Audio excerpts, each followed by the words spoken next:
Assalomu alaykum, hurmatli Qarshi tuman ichimlik suvi bilan shug'ullanuvchi rahbarlar.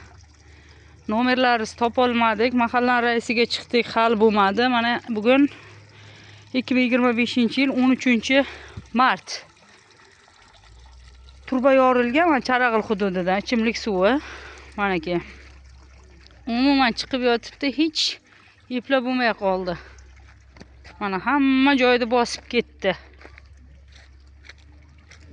Mana hovlimiz bilan bosib mana ochilib turgan gullarimizni ham mana bosib ketdi.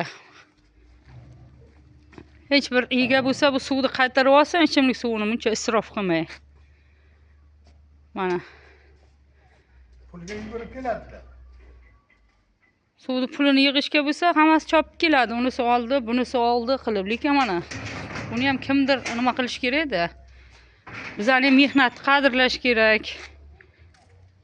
Hamma joy suv bosib ketdi. Hokimlarni dedi. Bironta nima bo'lsa kelib shug'ullanmasa, u ertalabgacha rasvo bo'ladi, bu bosib ketadi hamma joyda.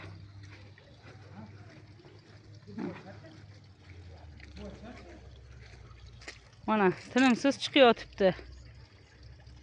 Agar shu gruppada ichimlik suvi bilan shug'ullanuvchi rahbarlar bo'lsa, kelib buni bilan shug'ullaninglar. Bu Charag'il suvini yopish kerakmi, nimadir qilish kerak.